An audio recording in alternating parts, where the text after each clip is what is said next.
when it comes to, reduce, reuse, recycle, most of us really just focus on recycling. It's still creating a lot of waste. So for me, I really am trying to get people to identify the reduction part first. I'm Dr. Lamont Repollet, the president of Kean, New Jersey's Urban Research University. This is Urban Impact, a podcast where we examine the complex issues facing urban communities through meaningful conversations with scholars, community leaders, and others who are driving change. Recorded and produced on our campus in Union, New Jersey, this is Urban Impact. Here are your hosts, Michael Salvatore and Barbara George Johnson. The conversation with Professor Allison Edgley on sustainability was so impactful and so full of information that we had to split in half. So here is part 2 of our conversation with Allison Edgley.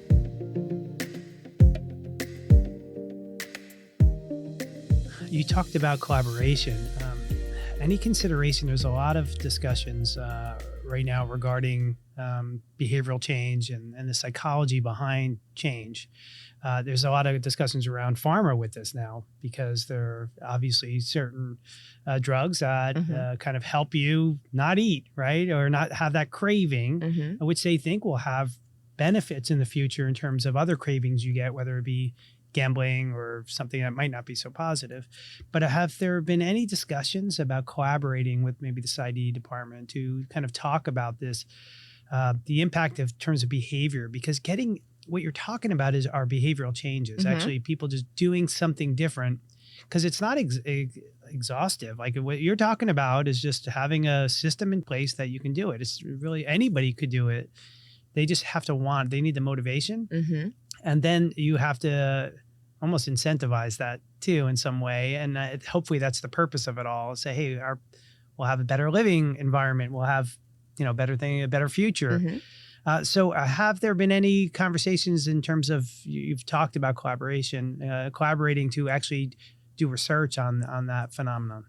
Yes, actually, I had a meeting with Dr. Mu and Professor H about compost and about composting, but then also about collecting research about the plastic recycling.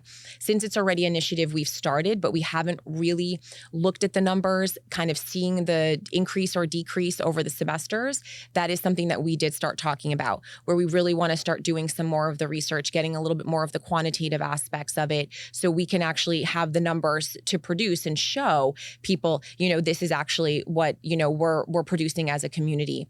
And I think that something like that is, very impactful, and that just started. But I can tell you, I know that in sustainability, they are all doing research on this. And so there are some things that I'm not also aware of, but what I'm a part of is more of the plastic recycling, the candy recycling, and also composting.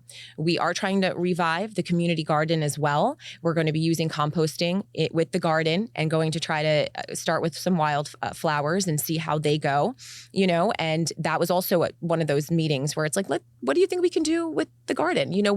It's there. The space is there. Can we get people on board? And so that's where the collaboration is really necessary, because one person can't maintain an entire garden, and we need the students to also help to share that. I have students who are so invested in food desert research and really, really passionate about this, and they're on our team and they're on the committee, and they're getting other students motivated as well. Time is always an issue.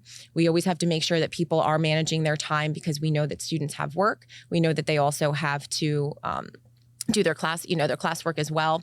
So we're trying to, as faculty, also be change agents to show them the little things that they can do and try to get them involved. And I think they're starting to also build their research. When I teach environmental ethics, I tell the students, any topic that I bring up, just to kind of plant some seeds of this could be a really great discussion later on. I have noticed they've taken those topics and then they've done their research, and now they're presenting that to the class, presenting during research days. And so they are really trying to gather the research to show the support that this is a need, that there is a need for change, and that there are actually viable solutions to be able to actually get that change and be successful. So as we talk about the importance of sustainability, in 2015, the UN formed the Paris Agreement with a number of countries around the globe.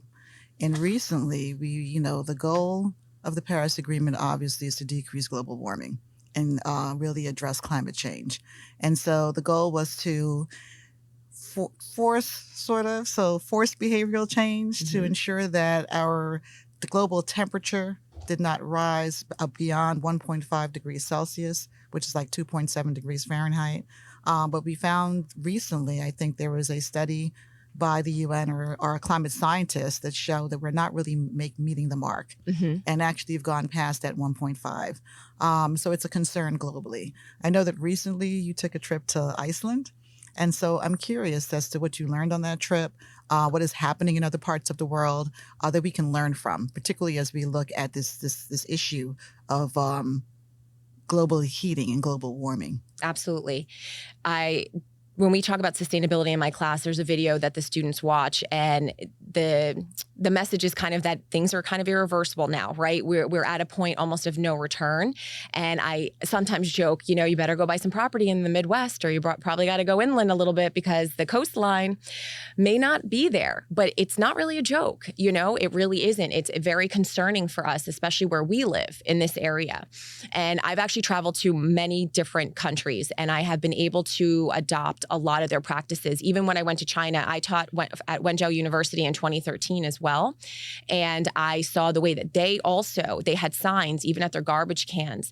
And the translations, it was a little bit hard to translate directly, but it was basically like no waste civilization. Like, don't take what you're going to eat, don't throw it out. These kind of cultures would never go to a buffet.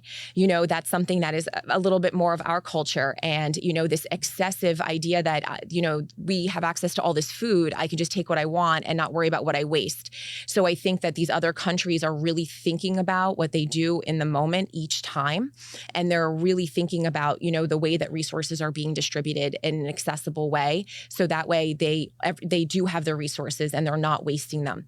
And when I was in Iceland, even in my hotel room, they had little containers, but they were all itemized because they wanted us to also be, part of the practice.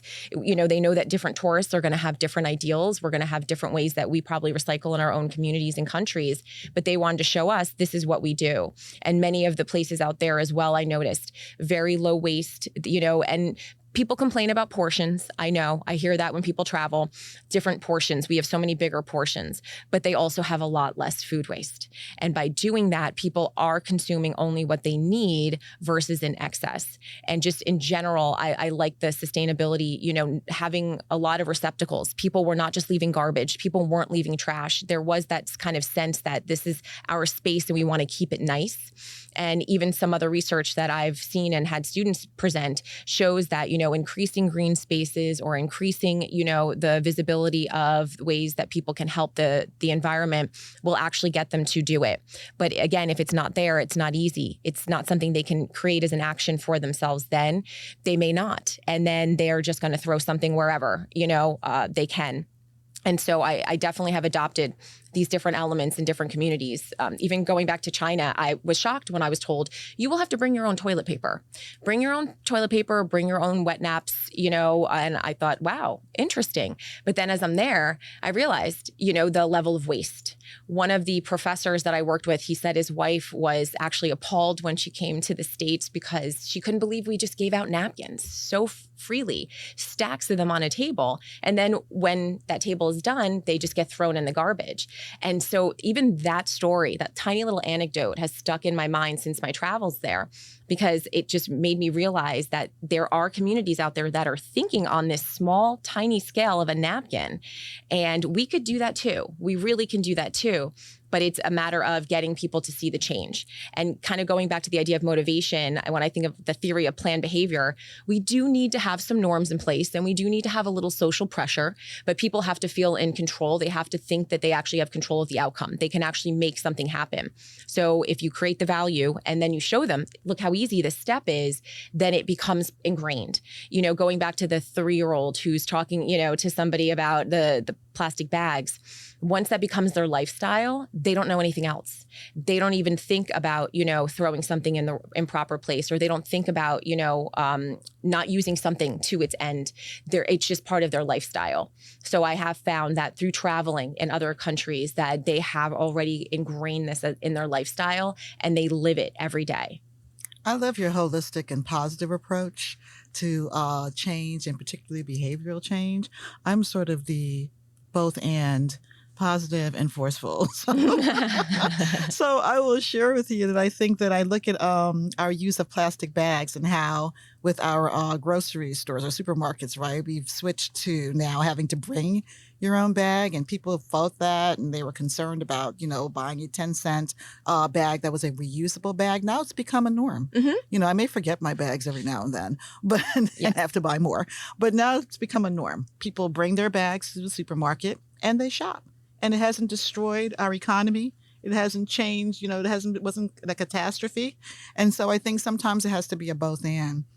So I truly appreciate, your thought process and how you move our students in the university in a positive way, right? We're giving them the education, the foundation for why it's important for us to think sustainably and do the things that you're suggesting that we do. And now that I hear what's going on in other countries, you're really going to be in my head this weekend as I think about cleaning my house with spring cleaning. Oh my God, I've really got to figure out what we're doing and how we're going to do it differently. 3 small things that someone can implement to make a large impact is, first, just identifying where they have excess waste. Second, thinking about maybe a program that they can actually get to be a part of, and not drink that extra bottle of water. A lot of people, they mock the sea turtles and the straws, because it's become, that's like the one story or the one anecdote that's really, being shared. So I try to tell students, it isn't just about saving sea turtles. As much as I love them, I've gone scuba diving with them, and I absolutely love scuba diving with turtles. But I think that a lot of it is just, yes, saying no to that straw, looking at the waste, looking at single use. So I would say actually that's probably more of it. Looking at food waste, looking at single use plastic waste, and then also considering how you're also buying food. Are you buying individual water bottles, or are you buying larger? Do you have a filter for your water? And I think just a water filter is something very, very sustainable as well. How do you feel about Costco? So hey, stop recording. Actually, I like Costco because they don't, they leave things just out, and because it's in bulk, that means that people, as long as they're not wasting it. See, my fear is that sometimes things do get wasted because it's such a good price. Yeah. That then they buy more. So, but if they are actually using it to their advantage, I feel like it makes it very accessible, because then someone who is consuming something in such a large way, a large family, they're actually getting a much better price for what they're getting. And then that means that one big box now is just all they're throwing out versus multiple small boxes that they would then be using otherwise. Of course, the water, I've had to buy them for events. I understand the need, especially, since COVID, we really went back to individually wrapped, and we went back to having everything, we used so many gloves and so many things. And so now I think we have to also think about that. The first thing I thought of was, where are all these masks going?